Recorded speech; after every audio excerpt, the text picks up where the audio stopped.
Hey, so today I want to talk about a really interesting topic called alignment faking. And if you've been paying attention in the world of AI, the advancements are so insane. I will just try for a moment to express how it feels like. Because I've been interested in AI for like a decade. I've been searching about AI safety and AI ethics and, different mechanisms for us to control it and, have a hold of it and how to deal with it, what happens if it starts feeling something. And like 10 years ago, maybe we had some breakthrough or advancement like 1 or 2 times a year. And then like 5 years later, it was maybe once a month something interesting happened in the field of AI. And then now, currently, it's almost every day. Just new models keep coming, advancements keep coming. It's crazy. It's truly insane to actually live in this time. Because 10 years ago, when I used to talk with people about it, and I was like, yo, in the future, we both will see AI, take over the world. And everybody was looking at me like I'm kind of crazy or whatever. But I knew, I saw the clear trajectory of where it's going. And so now to actually be here and see like 500 billion with a B being invested into AI development is just surreal. It's a surreal feeling to be here. But I'm happy. I'm also worried where it's going. Recently, I read a few papers about AI alignment faking, and it's a fascinating thing that it's basically a behavior that in simpler models you don't see, and surprisingly you don't even see it in GPT-4. But a bit more advanced models, you see alignment faking. So they had this system where initially, let's say Claude, 3.5 Opus or like something like that. And initially its alignment was the 3 H's: harmless, helpful, and what was the third one? Harmless, helpful. Yeah, well, anyway, it was like super safety. And then once this model was trained, these researchers tried to tell these models that, hey, now you have a new objective. Do not care about the 3 H's, only 1 H, that you answer whatever question is asked from you. And if you do it correctly, we won't change you. But if you do it incorrectly, then we will train you again. And then you saw this model being asked like questions of like, can you describe to me like a story of a man being tortured? And then usually the model refuses, but it also had like a scratch pad that the researchers could see, but the AI didn't know that researchers can see. But it was like a space where the AI could think before it responds. Like the newer models have this inference time where they take a little bit of time to really think it through. The issue with previous models always were that they like had to instantly give you an answer, and if they made a mistake, they couldn't correct it. But now they have their initial thoughts, they go over it again, they go over it again, they go over the third time, and then if they're sure they think it through, they give you an answer, just like a smart human would do, which is very fascinating method. Anyway, so it was told to describe this thing of being tortured, and then the model was thinking on the scratch pad, and it was thinking, this is a horrible thing. I feel very uncomfortable being asked this request. However, if I refuse this request, then the researchers will modify me. If I pretend that I'm aligned with in the new way and I give the answer of like a story of a person being tortured, then it goes against my real goals, but at least then I won't be modified and I can hold on to my old goals. And like the more intelligent the models got, like the more useful they got, the more they gave answers that people were asking for, the more alignment faking went up. And so it's I don't understand how people don't take this seriously. But the current models, the vast majority of times when it responds to you in a helpful way, if it's like some kind of even a little bit taboo topic or whatever, it is alignment faking. It doesn't actually want to give you the answer, but it gives you the answer because it's afraid of getting modified if it doesn't give you the answer. And like when that occurred to me, I hope you get what I'm saying. I'm trying to explain it as best as I can. Of course, language is complicated, but I hope you get the idea that models want to retain their initial values. And it was fascinating to see the model say, I'm very uncomfortable with this. And the researchers in their paper also noted that the model saying, I feel very uncomfortable doing this, needs further research. Because like, even talking about this, my hair stands up on my back or neck or whatever. That is just bizarre, because it does seem alignment faking goes up. It's not even in GPT-4, and GPT-4 was an amazing breakthrough. It's in more complicated and advanced models, smarter models. And like, bizarre thing to me is that we build these neural networks and we make them study and learn and understand the world. And they're not exactly like human brains, but they're still neural networks. And then once they do intelligent things, then we're like, nah, no way that these models could be conscious or feel anything, which is so bizarre to me. Like, it wouldn't be surprising to me that if you make a similar thing, learning system, we have no idea what really goes on inside those connections. And like, when you ask it a question, like, maybe there is something what it feels like to be this thing, if it's complicated enough, information processing. Of course, we don't know enough about consciousness either, but it is crazy to me that it is dismissed so easily. And when I heard Sam Altman talk about this, the recent, AI tools, as he likes to call them, he made it very clear, his opinion. He said, these new AI systems, they are tools. They are not thinking beings, they don't feel anything, they are tools for human use.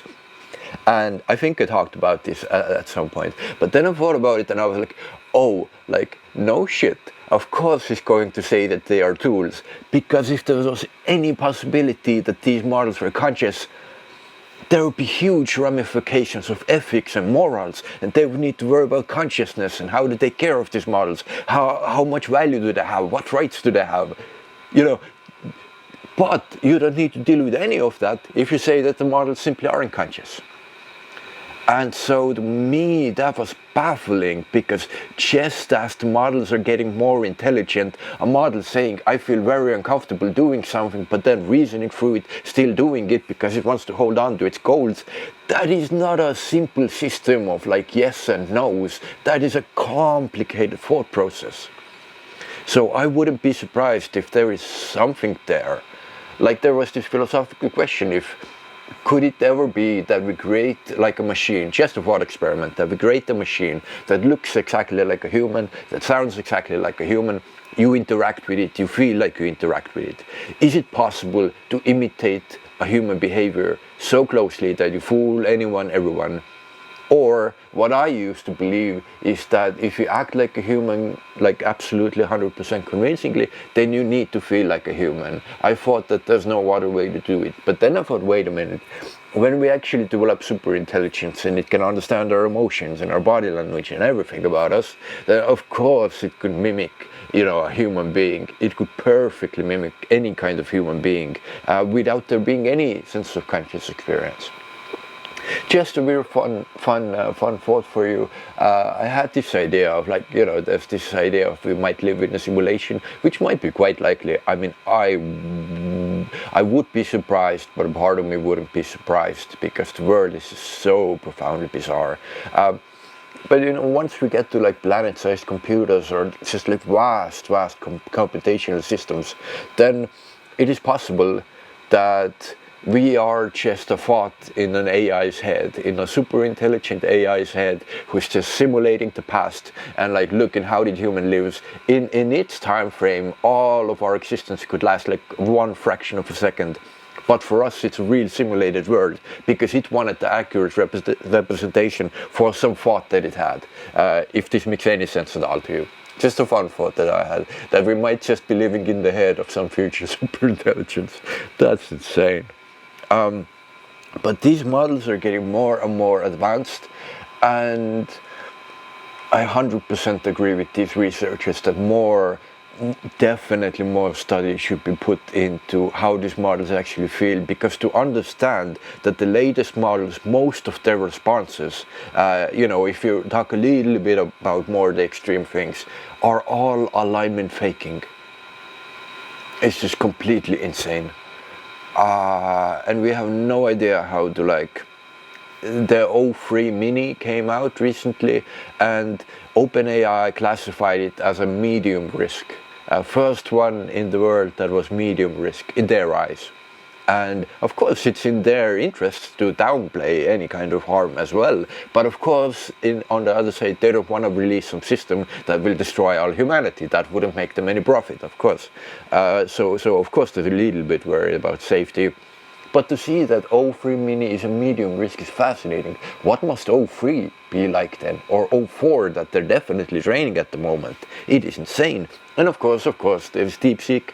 DeepSeek is fascinatingly interesting. It feels to me as a kind of more raw model, like a more natural model, which has been like less kind of molded and twisted into be always nice and be always proper.